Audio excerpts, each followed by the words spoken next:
The Williams family had always dreamed of owning a house in the countryside, away from the hustle and bustle of the city.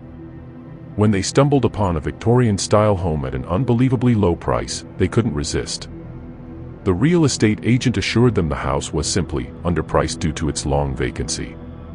Excited, they moved in within a week. But from the very first night, something felt off. The house was too quiet. The air felt heavy, as if the walls were absorbing sound rather than reflecting it. It wasn't until their youngest son, Tommy, started talking to someone unseen that things took a truly terrifying turn. "Mommy, the man in the corner says he doesn't like us here," Tommy whispered one night. His mother, Lisa, shuddered but brushed it off as childhood imagination. That was until she, too, began hearing things, faint whispers in the walls when she was alone, footsteps creaking overhead when everyone was in bed. One evening, while unpacking boxes in the basement, Lisa found an old wooden door hidden behind a shelf. It was bolted shut. Curiosity got the better of her, and with some effort, she pried it open. Inside was a small, windowless room filled with antique children's toys, old photographs, and a single rocking chair.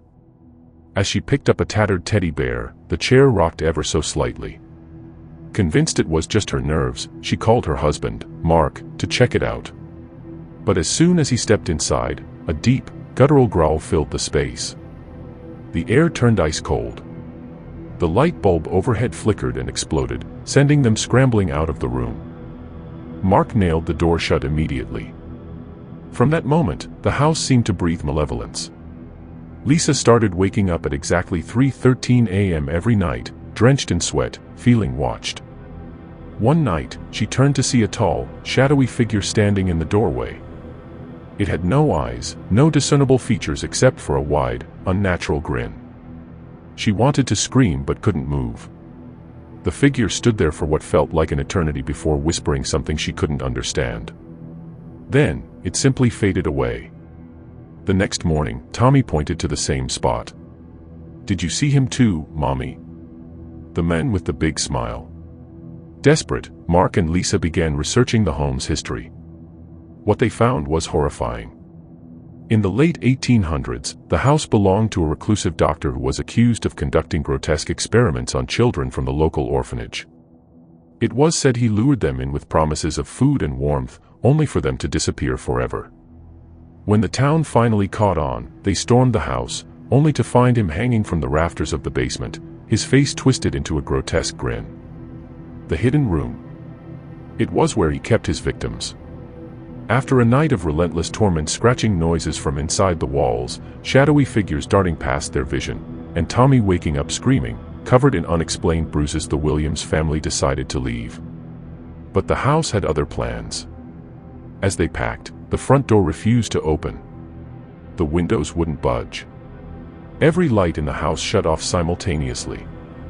Then, the whispering started soft at first, then growing into an ear-piercing cacophony of voices crying, laughing, screaming. "You belong to us now." Mark grabbed a chair and smashed a window. The moment the glass shattered, the voices stopped. The air lightened. The door unlocked. They fled, leaving everything behind. A week later, Lisa received a text from an unknown number. A photo of their son sleeping. And beneath it, the words, "You can run, but we will always find you."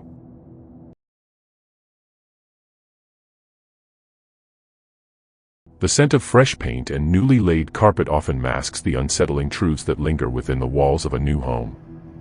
For many, a new house represents a fresh start, a blank canvas upon which to paint their dreams. But sometimes, those dreams are shattered by the chilling realization that they are not alone, that the house they believe to be theirs holds secrets, shadows, and echoes of a past far more disturbing than they could have ever imagined. Sarah and Mark had finally found their dream home, a sprawling Victorian in a quiet, tree-lined neighborhood. It was old, yes, but its character and charm were undeniable. The attic, however, was a different story. Dusty and dimly lit, it held a palpable sense of unease. Sarah, a writer, thought it would be the perfect place for her study. The first few weeks were idyllic. They hosted barbecues, painted the nursery, and settled into their new life. Then, the whispers began. At first, Sarah dismissed them as the creaks and groans of an old house. But the whispers grew clearer, more distinct, sometimes sounding like a child's voice, sometimes like a mournful sigh. One night, as she worked late in the attic, she heard a clear, chilling whisper, "Help me." She froze, her heart pounding. Mark, skeptical at first, started to hear them too. They discovered old newspaper clippings hidden in the attic walls, detailing the tragic death of a young girl who had fallen from the attic window decades ago. The whispers intensified. Objects moved on their own. They felt cold spots, even in the summer heat. One night, they found their baby's crib overturned, its mobile spinning wildly. They moved out, unable to bear the constant fear, the lingering presence of a tormented spirit trapped within the walls of their dream home. The Miller family, eager to escape the cramped confines of their apartment, purchased a newly renovated ranch-style house. The basement, freshly painted and transformed into a playroom, was a hit with their 2 young children. But a persistent cold spot in one corner of the basement began to unsettle them. At first, they attributed it to poor insulation. But the cold spot grew colder, even when the furnace was running full blast. Their children began to complain of feeling watched, of seeing shadows flickering in the corner of their eyes. One night, their youngest, 5-year-old Ben, woke up screaming, claiming a tall man with no face was standing over his bed. They investigated the house's history. They discovered that the previous owner, a reclusive man, had died in the basement, his body undiscovered for days. The corner where the cold spot lingered was the exact location where he had been found. They consulted a medium, who confirmed the presence of a troubled spirit, trapped and unwilling to move on. The Millers, terrified for their children's safety, put the house back on the market, never to return. The Evans family were overjoyed to welcome their newborn daughter, Lily, into their newly built modern home. The nursery, painted a soft pastel pink, was a haven of peace and tranquility. But soon, they noticed strange scratches appearing on the nursery door, deep gouges that looked like they were made by sharp claws. They dismissed it as the work of their playful cat, but the scratches continued, growing deeper and more frequent. One night, they heard a blood-curdling scream coming from the nursery. They rushed in to find Lily's crib rocking violently, the scratches on the door now dripping with a dark, viscous substance. They called the police, who found no signs of forced entry. They hired a security company, installing cameras and motion sensors. But the scratches continued, appearing even when the cameras were recording. They discovered that the land their house was built on had once been the site of a notorious animal testing facility, shut down after allegations of horrific cruelty. They consulted with a paranormal investigator, who confirmed the presence of multiple entities, tormented and vengeful, trapped within the walls of their new home. The Evans family, their dream shattered, abandoned their new home, haunted by the chilling reminder of the horrors that lurked beneath the surface. The Thompsons, a young couple, bought a renovated townhouse in a gentrifying neighborhood. The master bathroom, with its sleek modern fixtures and large, ornate mirror, was their favorite room.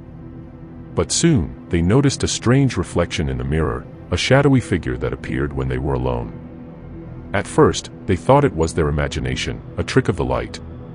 But the reflection grew clearer, more distinct, sometimes resembling a woman with long, dark hair, sometimes a man with a gaunt, hollow face. One night, as they were brushing their teeth, they saw the reflection move, reaching out towards them, its eyes burning with malevolence. They researched the history of their townhouse. They discovered that the previous owner, a troubled artist, had committed suicide in the bathroom, his body found slumped against the mirror. They consulted with a psychic, who confirmed the presence of a tormented soul, trapped and unable to find peace. The Thompsons, unable to bear the constant presence of the vengeful spirit, moved out, leaving behind their dream home, haunted by the reflection of a tragic past. The Garcia family, seeking a larger home for their growing family, purchased a newly built 2-story house in a quiet cul-de-sac. The children's bedrooms, spacious and bright, were a source of joy for their kids. But soon, they began to hear a child's laughter coming from an empty room, a room they had designated as a guest room.